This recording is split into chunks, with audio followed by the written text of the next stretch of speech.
came from Bandcamp. It came from Bandcamp.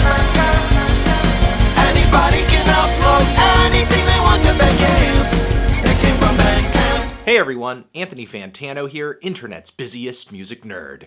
I'm so hard because we are doing another episode of maybe my new favorite segment on this YouTube channel, It Came From Bandcamp, where I recommend to you a handful of albums from self-release artists across the internet that are really weird. Our first album in this month's Why You Know review is Larry Wish's Porous Obtainer of Loads, Truly Bald. Yes, strange title, and it is a covers EP from this Larry Wish man.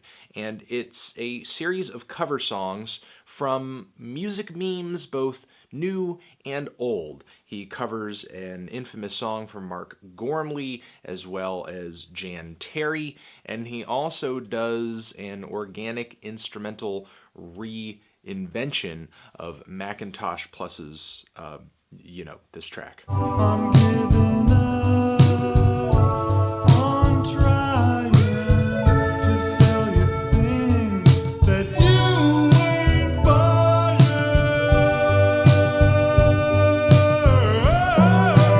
The album cover features a strange synthesized image of a room with a drum set and weird white buckets full of green liquid. It's a Barrel of Monkeys covers EP, so give it a listen. Our next album comes from a project by the name of Stinky Picnic. It is an outsider music project, a children's music project, and I presume from what I can see and hear on this Bandcamp page that it is a father-daughter duo, and the daughter is particularly young, and that is very much reflected in her vocals when they do pop up in Stinky Picnic's music. And they have numerous albums up on their Bandcamp, but two records that are of specific interest here that I want to point out are their two Minecraft tribute albums. There are songs from front to back on these two records in tribute to various elements in the Minecraft series, whether it be pigs and chickens and waterfalls and creepers and sheep. And the tracks, some of them feel like, I don't know, I guess cutesy traditional songs, but many others are kind of strange, ambient, soundscape-ish, and very abstract. So this isn't just some rickety, cutesy children's music album or anything like that. It's actually pretty weird. It's one of the few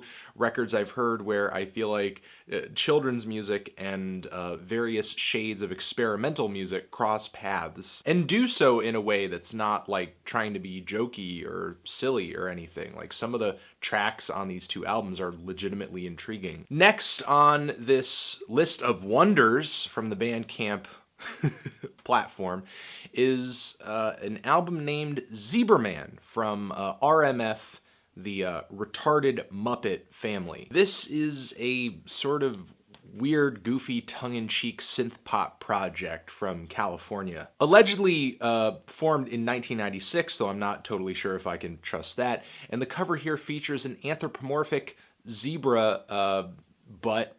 And there's also a music video from this project, too, that features some pretty heavy themes of, like, furry lifestyle and bondage. I'm not really sure how to describe the vocals. They are freakish, and they are very odd. And the lyrics are even more difficult to make heads or tails of sometimes. There's one track in particular where a lyric says that Marilyn Manson was arrested when he was caught with his pants down in a Taco Bell bathroom. That is off of the song Clown Town, so if you're looking for that line, check that track out. And if this thing doesn't weird you out enough, also check out Retarded Muppet Family's Weezus album. Yeah, Weezus. Next! Carrion Eater, Darkness and Decay hold dominion over all. This is a self-proclaimed New England death industrial project, masterminded by someone who calls himself Hyena. Carrion being like rotting flesh, a carrion eater. A hyena is a carrion eater. He's a member of Carrion Eater. Do you get it? Maybe if more people join Carrion Eater in the future, they could be named like Vulture or talk or whatever. And this album is like some very destructive, harsh noise, super distorted. Seems like a lot of what is distorted on this project are like vocals, and could be the lead vocals of Hyena that are super distorted and sort of processed to be very noisy, but also there are samples and vocal snippets of like preachers saying some crazy shit. There's a lot of very dark and disturbing Christian, just generally religious themes all over this thing. If you like White House, if you like Wolf Eyes, I think you'll get a lot out of this one. And now for a little meme rap with Honk Collective's Big Ball Bumpty.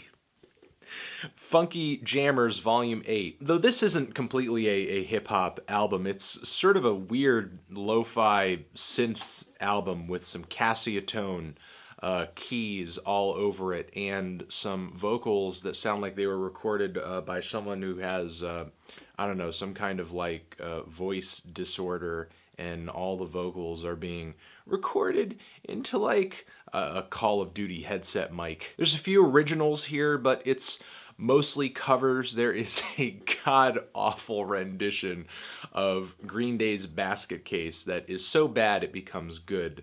He also does a revised version of Biz Marquis's Just a Friend and Kendrick Lamar's Backseat Freestyle. There's also a couple of tracks here where he's just kind of doing poetry, as well as a rap in reference to the Animal Crossing video game. There's even a track on here titled Dad Stretch My Hands Part 1. And in the tags to this album, you can very prominently find the word cancer. Now you have the time to listen to me whine about nothing and everything all at once. And finally, we're going to give a shout out to a pretty hype project over here from a producer by the name of Toyomu, and the name of this project is Imagining the Life of Pablo. And what basically inspired this project is that this Japanese producer wanted to hear Kanye's new album, but at the time, the album was only available on Tidal, and Tidal is not available in Japan. So this left Toyomu to, because he wanted to hear the album, make his own Life of Pablo. Now, there's no rapping on it or anything like that, but it seemed like online he did some research and found out what songs Kanye sampled on the Life of Pablo, so then he also samples those songs and I guess does it in a way that he thinks Kanye would.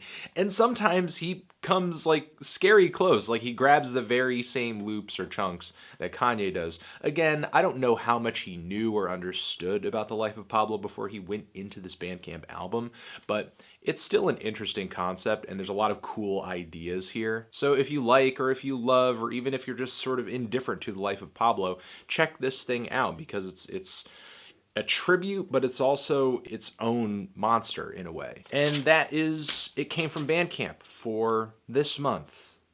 Check out those albums. They're all linked down there in the description. You're the best. I hope you have a good day. Transition. Another great episode of It Came From Bandcamp. Our theme song was by Hot Dad, and our visual bumper was by Liquid Diamond. Both of their YouTube channels are linked down below, again, along with all of the Bandcamp pages that are referenced in this video. Give them a listen, have fun, listen to some anti-music, make some crazy fucking whacked out music, and put it up on the internet, because that's what the internet should be about. You know, not like just being as commercial as possible. Do some weird shit on the internet. Bye.